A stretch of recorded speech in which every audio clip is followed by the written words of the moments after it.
जय श्री कृष्णा। आप सभी को कार्तिक मास की ढेरों शुभकामनाएं। प्रिय दर्शकों, आप सुन रहे हैं कार्तिक मास महात्म्य। आज सूर्य के मुख से अष्टमी तिथि है और कार्तिक का 9वां दिन है।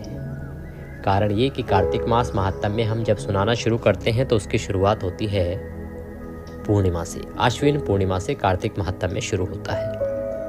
तो आज हम सुनेंगे कार्तिक मास महात्म्य का 9वां अध्याय।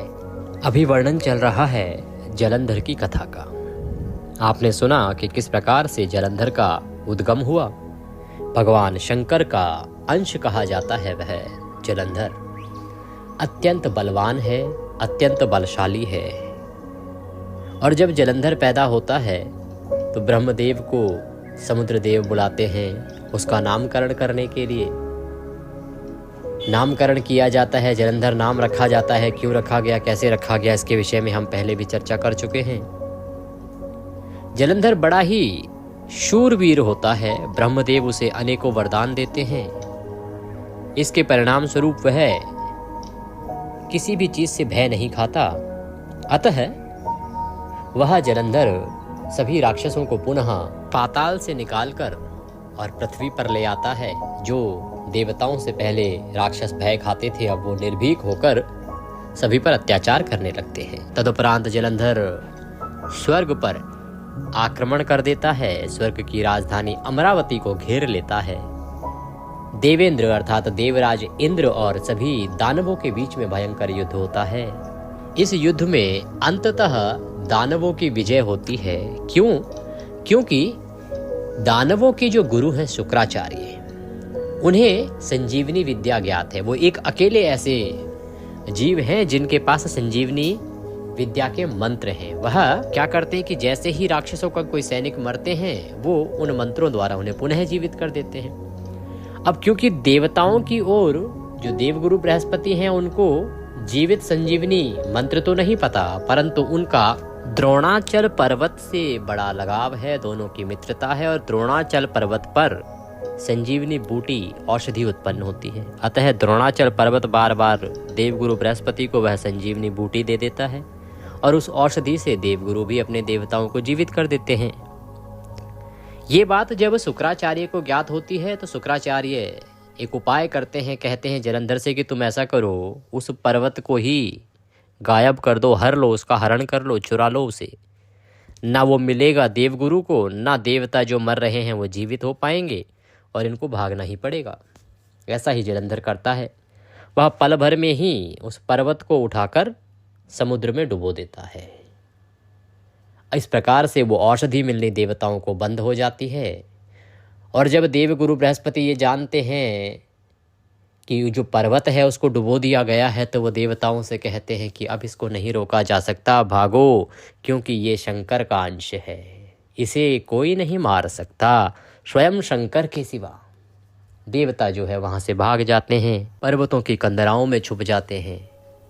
उधर जलंधर अमरावती पर कब्जा करता है, स्वर्ग पर कब्जा करता है और अपनी जो बाकी सहयोगी राक्षस हैं उनको वहां का सारा राजपाट वैभव सब देकर स्वयं देवताओं के पीछे उन्हीं कंदराओं में आ जाता है कि देवताओं को तो अब मैं छोड़ूंगा नहीं। जब देवगण देखते हैं कि ये तो यहाँ भी आता जा रहा है, वो डर जाते हैं, भयभीत हो जाते हैं। तब भगवान श्री हरि विष्णु की स्तुति करते हैं, उनसे निवेदन करते हैं, प्रार्थना करते हैं। भगवान विष्णु प्रसन्न होते हैं और उन्हें कहते हैं कि हे देवताओं, यद्यपि ये मेरे द्वारा मारा नहीं जा सकता, फिर भी क्योंकि तुमने मेरी स्तुति की है तो मैं अवश्य ही तुम्हारी सहायता करूंगा, तुम्हारी रक्षा करूंगा। और भगवान विष्णु उस भयंकर राक्षस के सामने आ जाते हैं तथा उससे युद्ध लड़ने लगते हैं।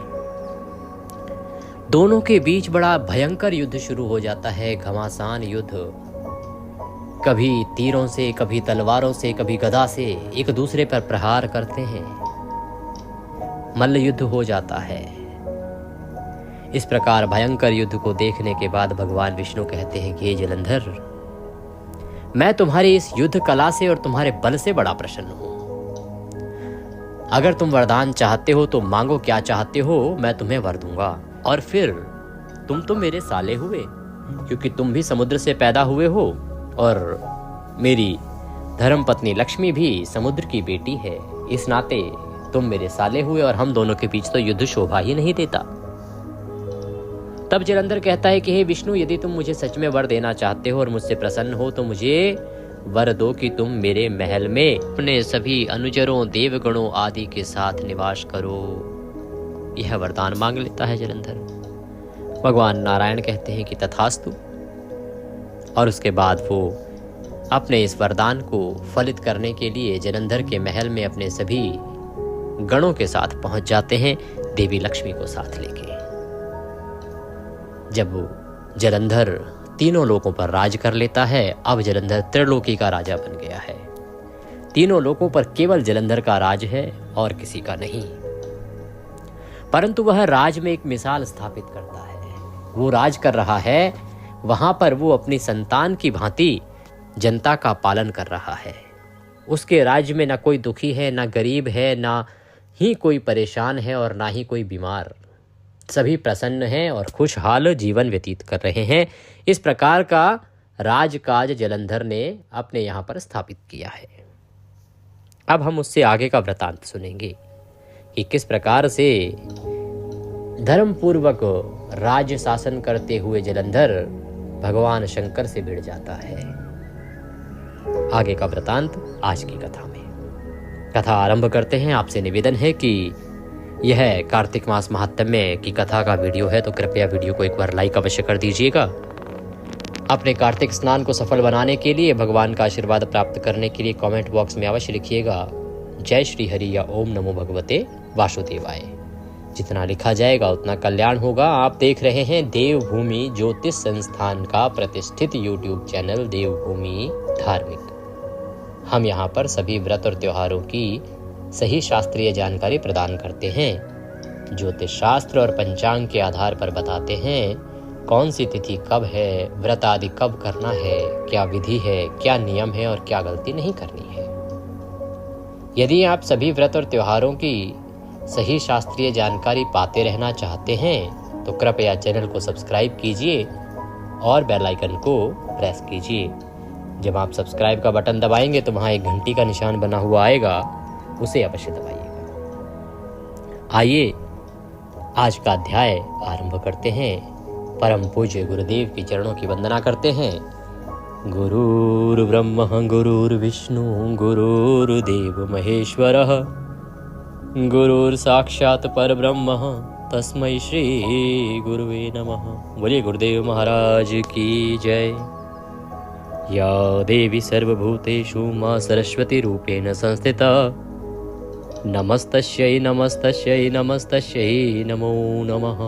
बोलिए सरस्वती महारानी की जय। बोलिए विष्णु भगवान की जय। बोलिए कार्तिक मास की जय।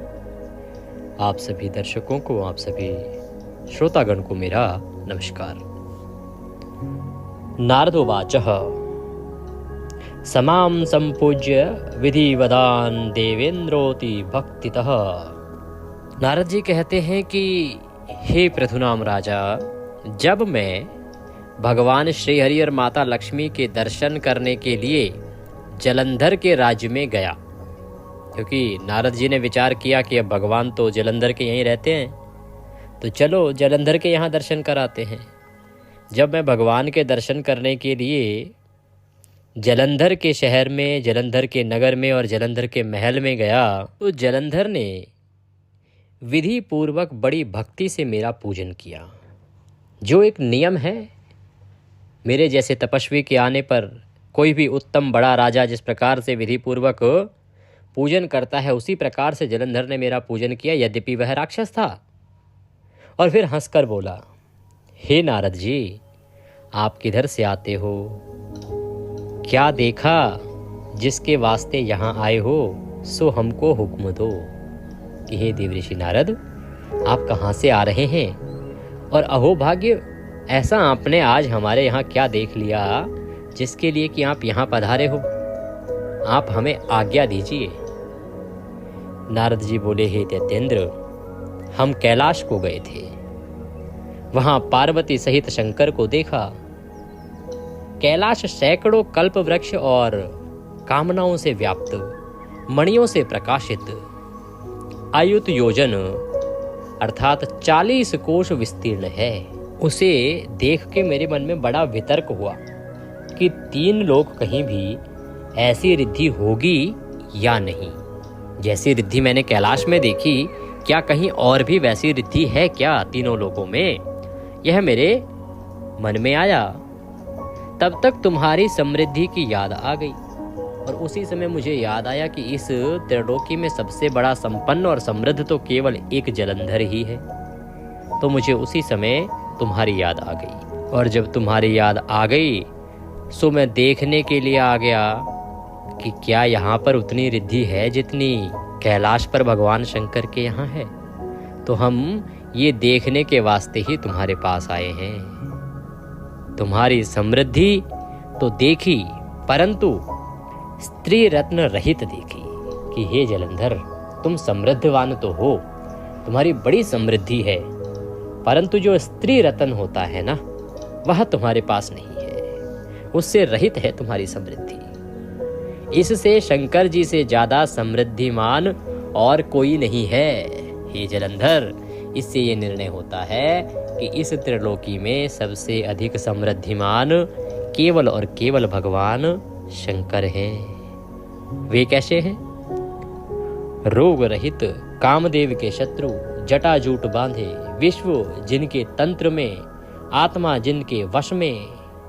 हे दैत्येंद्र, यद्यपि तुम्हारे घर में अप्सरा व नागकन्या भी हैं, तो भी पार्वती सदृश कोई नहीं है, जिसके सुंदरता रूपी समुद्र में डूब के ब्रह्मा मोह को प्राप्त हुए व धैर्य छोड़ दिया। उस पार्वती सी की उपमा दूसरे किसी से नहीं हो सकती, अर्थात किसी की नहीं। अरे हे जलंधर, जिस पार्वती का रूप देख देख कर ब्रह्मा ने कई एक अप्सरा पैदा की, परंतु उसके समान एक भी ना हुई, इस जैसी स्त्री रत्न भोगने में शंकर की समृद्धि है। वैसे सर्वरत्नाधिप भी तुम्हारी नहीं। इस तरह नारद जी पृथु नाम राजा से कहते हैं कि ऐसा बोलकर मेरे चले जाने के पीछे पार्वती का रूप सुनने से जलंधर काम ज्वर से पीड़ित हो गया। अब देवऋषि नारद हैं ये, आप जानते हैं इनका काम क्या है। इनका काम है कि जहाँ विधाता के काम रुक जाएं, ये वहाँ विधाता की सहायता करते हैं। अब विधाता तो बैठ गए बेचारे भक्त के गुलाम होके, भाई भक्त के वश में रहते हैं भगवान। तो अब जलंधर को वरदान दे दिया तो क्या करें, बैठ गए उसी के घर में। वरदान में मांग लिया उसने कि भगवान आपको मेरे घर में रहना चाहिए। अब भगवान ने वचन दे रखा था तो बैठना पड़ा जलंधर के घर जाके। अब संसार कैसे चलेगा? वो जितना भी अच्छा राज्य काज कर ले, लेकिन रहेगा तो राक्षस ही। बाकी जो राक्षस हैं वो थोड़ी सुधर जाएंगे साहब। तो भगवान तो चिंतित हैं कि अब आगे क्या किया जाए, विधि का जो विधान है उसको कैसे बढ़ाया जाए। तो अब नारद जी आते हैं कि भाई इस तरह से अगर ये चलता रहा तो कारण ही नहीं मिलेगा इसको मारने का। कुछ तो कारण उत्पन्न किया जाए जिससे कि राक्षस का अंत हो।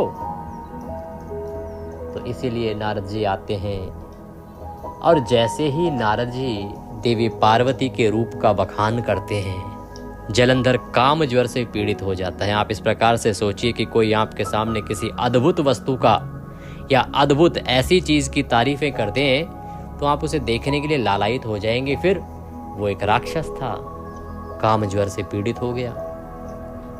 उसे लगा कि वो स्त्री रत्न तो अब उसके पास ही होनी चाहिए, और फिर उसे घमंड भी था कि मुझसे बढ़ के कोई कैसे हो सकता है।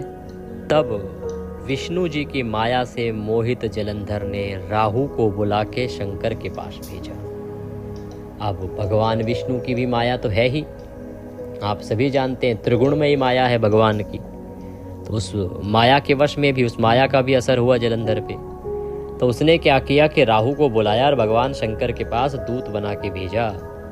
सो राहु चंद्र सदृश वन को अपने तम से काला करता हुआ कैलाश में गया। चंद्रमा के समान चमकता हुआ वन था कैलाश में, उसको काला करता हुआ राहु कैलाश पहुंच गया। द्वार से द्वारपाल नंदी ने रोका। पीछे शंकर के हुक्म से नंदी राहु को अंदर ले गए। फिर शंकर जी ने राहु को देख भौं से बोलने की संज्ञा दी, अर्थात जो हमारी भौहें होती है ना आंखों के ऊपर, उनसे इशारे में ही संज्ञा दी कि हाँ बोलो। तब राहु बोलने लगा। राहु क्या कहता है कि हे वृषध्वज, देवपन्न सेव्य व त्रैलोक्य के तथा सब रत्नों के स्वामी जलंधर का हुक्म सुनो। शमशानवासी हड्डियों की मालाएं पहनते हुए तुम्हारी ऐसी सुंदर स्त्री पार्वती कैसे? तुम्हारी औरत ऐसी सुंदर है और तुम दिगंबर धूल लगाए जटा रखाए योग में रत रहते हो, यह योग्य नहीं है। और सब रत्नों का मालिक मैं हूं और तुम्हारी स्त्री भी एक रत्न है और हम ही केवल रत्न को रखने के योग्य हैं। तुम भिखारी को योग्य नहीं हो, तुम तो भिखारी हो। अरे तुम्हारी क्या योग्यता कि तुम रत्न रखो? तो इस प्रकार से बढ़ा चढ़ा के राहु जो है अब जलंधर की बातें भगवान शंकर के सामने रख रहा है। कहता कि भाई तुम तो सदा भस्म रमाए रहते हो, योग में रत रहते हो। ये बेचारी सुकोमल नारी जो एक रत्न है, तुम इसका भोग कैसे कर सकते हो? इस प्रकार राहु के बोलने पर शंकर की भौं के बीच से भयंकर वज्रवत प्रभा वाला एक ऐसा पुरुष उत्पन्न हुआ। सिंह के समान मुख, जिह्वा जलती हुई, नेत्रों में अग्नि, खड़े बाल, सफेद देह, मानो दूसरा नरसिंह है। ऐसा पुरुष राहु को खाने के लिए दौड़ा। राहु देखते ही भागा और भागते ही राहु को पुरुष ने पकड़ लिया। भगवान शंकर की तो भौहें खड़ी होनी ही थी, और जब भगवान शंकर की भ्रकुटी टेढ़ी हो जाती है तो साहब वहां से तो फिर बड़ी बड़ी शक्तियां ही निकलती हैं। इसीलिए भगवान शंकर की भ्रकुटियों के बीच से वह दिव्य जीव उत्पन्न हुआ और वो झपट पड़ा राहु पर। राहु ने कोशिश करी भागने की, अरे भागेगा कहाँ? भगवान शंकर की देह से उत्पन्न जीव से भागेगा कहाँ? सो पकड़ लिया राहु को। अब जैसे ही राहु को पकड़ लिया तो राहु बोला, महादेव महादेव महादेव, मैं ब्राह्मण हूं, मुझको खाने यह आया है, सो मेरा रक्षण करो प्रभु। तब महादेव राहु के वचन सुन के पुरुष को रोक कर बोले, अब क्योंकि राहु था तो ब्राह्मण ही, और फिर भगवान तो भक्तवत्सल होते हैं, कोई शरण में आके कहे कि प्रभु बचाओ तो भगवान है, और फिर वो तो भोलेनाथ है। तो उन्होंने तुरंत ही उस पुरुष को रोक दिया राहु को खाने से और बोले, अरे यह दूसरे का भेजा दूत है, ये मारने योग्य नहीं है, इसे छोड़ दो। ऐसे सुन के पुरुष ने राहु को आकाश में फेंक दिया। ऐसे राहु को छोड़ वह पुरुष शंकर जी से बोला कि हे स्वामिन, मैं बहुत भूखा हूं, भूख मुझे तंग कर रही है, क्या खाऊं? तब शंकर ने कहा, तू अपने हाथों पांवों का मांस खा जा। ऐसे शंकर ने कहा, वह पुरुष अपने हाथों पांवों का मांस खा गया। सिर मात्र रह गया और धड़ को पूरा का पूरा ही खा गया। तब शंकर जी उससे बड़े प्रसन्न हुए और प्रसन्न होके बोले कि आज से तेरा नाम कीर्ति मुख होगा, हमारे द्वार पर रहो। जो कोई लोग तुम्हारा पूजन नहीं करेंगे वे हमारे प्रिय कर नहीं होंगे, अर्थात वो हमें कभी प्रिय नहीं होंगे। तो प्रिय दर्शकों, तब से भगवान शंकर के दर पर कीर्तिमुख सदा विराजमान रहते हैं। ये कीर्तिमुख भगवान शंकर की भ्रकुटियों के बीच से उत्पन्न हुए हैं और भगवान शंकर ने इन्हें ये भी वरदान दिया कि जब कोई उनका पूजन करने आएगा तो पहले कीर्तिमुख का पूजन करें, तभी उसका पूजन सफल होगा। इस प्रकार नारद पृथु नाम राजा से कहते हैं कि उस दिन से शंकर जी के दरवाजे में कीर्तिमुख रहते हैं। जो कोई पहले कीर्तिमुख की पूजा नहीं करते और शंकर की करते हैं, उन लोगों की पूजा मिथ्या हो जाती है। आप में से बहुत से प्रबुद्ध जन, माताएं, बहनें पहले भी कीर्तिमुख के विषय में सुन चुकी होंगी। हमने जब पीछे वर्णन आपको सुनाया था, शिव महापुराण जब हम सुना रहे थे आपको श्रावण मास में, तब भी कीर्तिमुख का वर्णन वहां पर आया था। तो इस प्रकार से कीर्तिमुख का महत्व है कि आपको पहले कीर्तिमुख की पूजा करनी चाहिए। अब राहु को उस पुरुष ने जो ऊपर उछाल दिया था, वो जाके पड़ा बर्बर नाम राक्षसों की जगह में। अब बर्बर नाम राक्षसों की जगह में जाके पड़ा, इसी कारण से उसका नाम बर्बर हो गया। राहु का एक नाम बर्बर भी है। तब तो राहु ने अपना दूसरा जन्म माना। राहु ने ये समझ लिया कि आज तो मेरा दूसरा जन्म हुआ है। इतना डर गया वो, और डरना तो चाहिए ही भाई। भगवान शंकर के भ्रकुट से उत्पन्न एक जीव है, वो कैसे छोड़ेगा। अब वह डरता कांपता जलंधर के पास पहुंचा और शंकर चरित जलंधर से कहा। ऐसे नारद जी पृथुनाम राजा से बोले कि जलंधर को राहु की दशा सुन के बहुत गुस्सा आया। वह राक्षसों की कोटि सेना साथ में लेके बहुत जल्दी निकल गया। निकलने के वक्त में जैसे ही वो सेना को लेकर निकलने लगा, तभी शुक्राचार्य जी उसके आगे आ गए और अंग भंग राहु भी आगे आया और जो मुकुट है वो जमीन पर पड़ गया। ऐसे सब अपशगुन हुए। दैत्यों की फौजों से और देवों के विमानों से आकाश शोभित हुआ। जैसे वर्षा काल में मेघों से आसमान सज्जित रहता है, वैसे ही दोनों तरफ की सेनाओं से यह त्रिलोकी व्याप्त हो गई। जलंधर की ऐसी चढ़ाई देख इंद्रादिक देवताओं ने छिप के सब समाचार शंकर जी को सुनाया कि हे नाथ, हम देवताओं की विपत्ति आप कैसे नहीं जानते हो। हमारे रक्षण के लिए जलंधर को मारो। ऐसे नारद जी पृथुनाम राजा से बोले कि देवों के ऐसे ऐसे वचन सुन शंकर जी हंस के महाविष्णु की सभा में जाकर बोले, हे विष्णु, जलंधर को तुमने संग्राम में क्यों नहीं मारा। देवताओं ने भगवान शंकर से बार बार निवेदन किया। भगवान शंकर जो हैं तुरंत ही विष्णु की सभा में गए और वहाँ उनसे जाके पूछने लगे कि भाई तुमने तो युद्ध किया था, फिर तुमने उसे मारा क्यों नहीं। क्योंकि भगवान जानते हैं कि भगवान विष्णु तो सर्वसमर्थ हैं, फिर क्यों उसे जीवित छोड़ दिया और अपना वैकुंठ छोड़कर उसके घर में क्यों गए।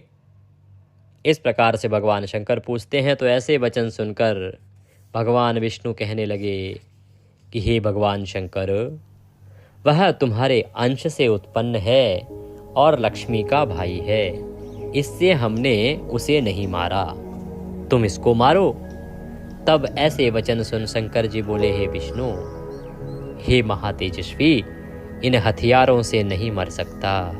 इससे हथियार बनाने के लिए सब देवों सहित अपना तेज दो। भगवान शंकर कहते हैं कि वो मेरा ही अंश है, तो ये जो हथियार हैं इस सृष्टि में, उनसे उसे नहीं मारा जा सकता। इसके लिए सभी देवताओं को अपना तेज देना होगा और उससे एक हथियार बनेगा। तो इसके पीछे विष्णु आदि सब देवों ने अपना अपना तेज दिया। उन तेजों को इकट्ठा कर उस समय शंकर जी ने उस तेज से ज्वालामाली बहुत ही उत्तम सुदर्शन नामक चक्र बनाया और बाकी तेज से वज्र बनाया कि तब तक कैलाश में जलंधर देख पड़ा, अर्थात वह पहुंच गया। अब भगवान शंकर ने उनके तेज से हथियार बनाए थे कि तब तक जलंधर वहां पहुंच गया। उसके साथ हाथी, घोड़े, पैदल व रथ कोटि थे, अनंत थे। और शंकर जी भूत प्रेत पिशाचों की सेना लिए तैयार खड़े थे। इंद्रादि देव उनके सहायक थे। देव जलंधर के मारे राज्य छोड़ संग्राम भूमि में स्थित हो गए। अब क्योंकि जैसे ही संग्राम की बात आई, अब चाहते तो सभी देवता यही थे ना कि ये राक्षस मर जाए, चाहे उसके राज्य में ही रह रहे थे। तो सब के सब अब उसको मारने के लिए भगवान शंकर की ओर से लड़ने के लिए युद्ध भूमि में पहुंच गए। अब नंदी, भृंगी, कार्तिकेय स्वामी ये मुख्य शंकर जी के गण हुक्म पाकर बड़ा क्रोध कर कैलाश से उतरे। ऐसा देख सब देवता भी युद्ध करने के लिए जल्दी से जल्दी चले। उसके पीछे शंकर जी के गणों से और दैत्यों से महाघोर युद्ध हुआ। दोनों में विकराल संग्राम आरंभ हो गया, छिड़ गया और होता रहा।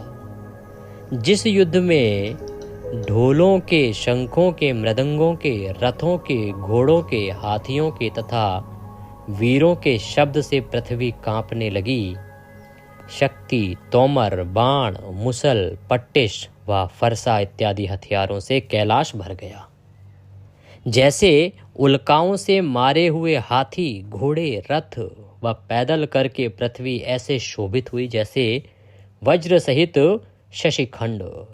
गणों के मारे दैत्यों के तथा दैत्यों से मारे गणों के मांस, रुधिर, चर्बी से पृथ्वी चलने लगी। तो एक तरफ भगवान शंकर के गण थे, दूसरी तरफ राक्षस थे। यह सारी पृथ्वी लहू लुहान हो गई।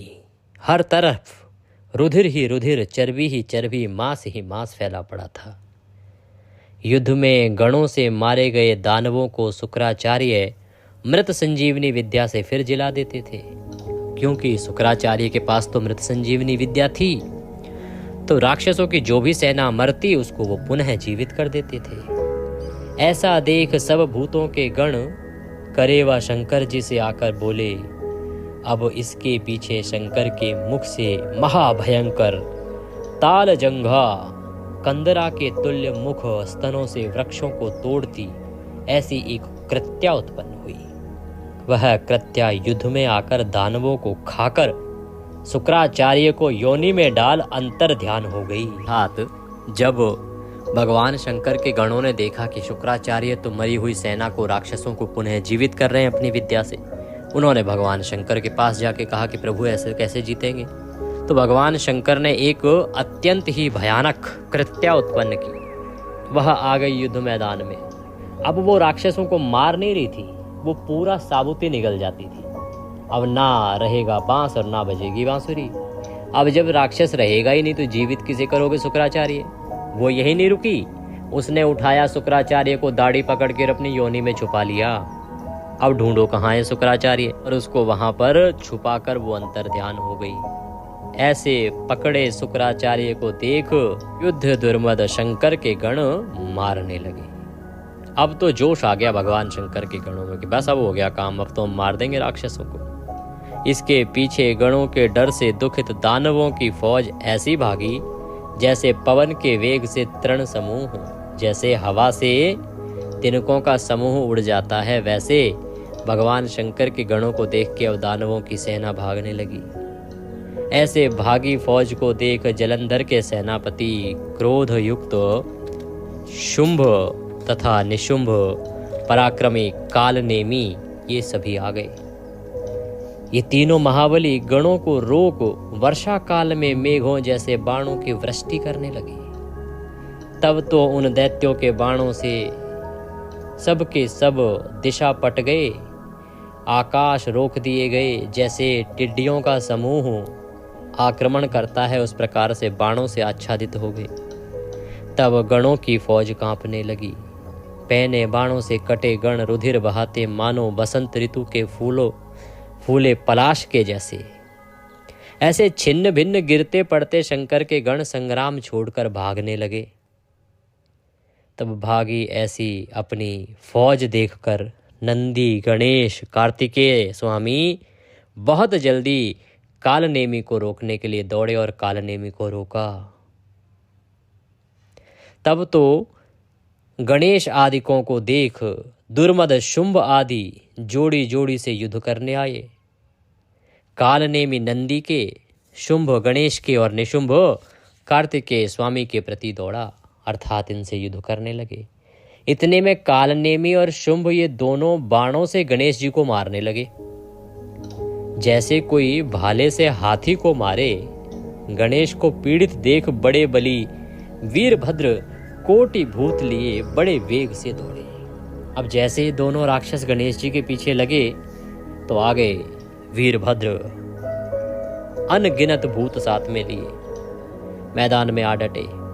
उन वीरभद्र के पीछे कुष्मांड, भैरव, वेताल, योगिनी, पिशाचिनी, डाकिनी व शाकिनी ये सब दौड़े। तब किलकिलाहट, गुरगुराहट, सिंह गर्जना, डमरू शब्दों से पृथ्वी कांपने लगी।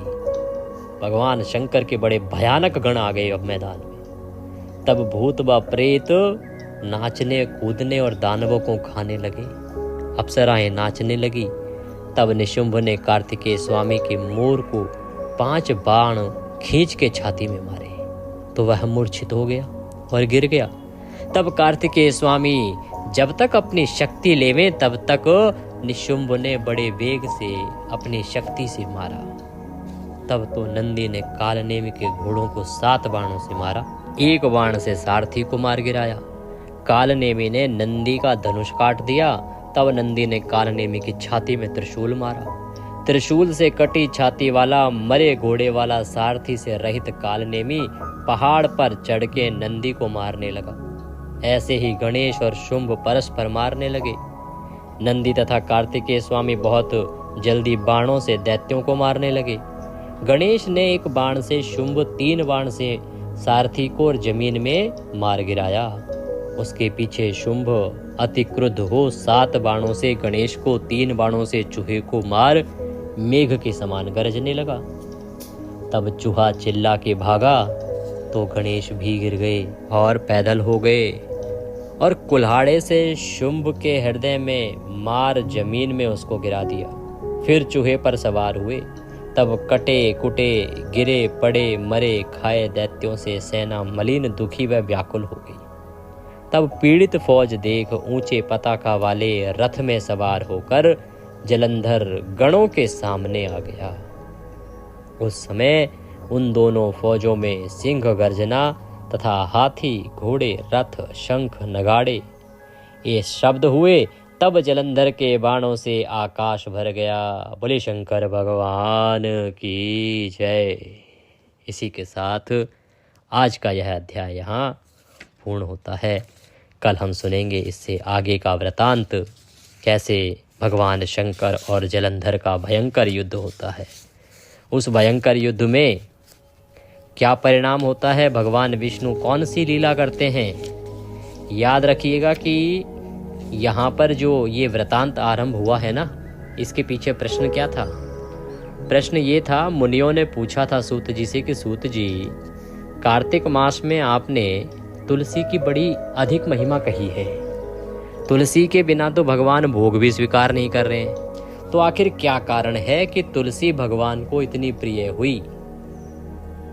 तो तुलसी इतनी प्रिय क्यों हुई, इस वृतांत को जब भगवान सुनाने लगते हैं, कौन भगवान, सूत जी सुनाने लगते हैं, तब ये वृतांत आ रहा है जलंधर का। ये वृतांत शुरू हुआ था कहाँ से, कि किन कारण से तुलसी भगवान को प्रिय है। अब यहाँ कारण निकल के आएगा। जब जलंधर की मृत्यु होगी तो आपको कारण पता लगेगा कि किन कारणों से तुलसी भगवान को इतनी प्रिय है।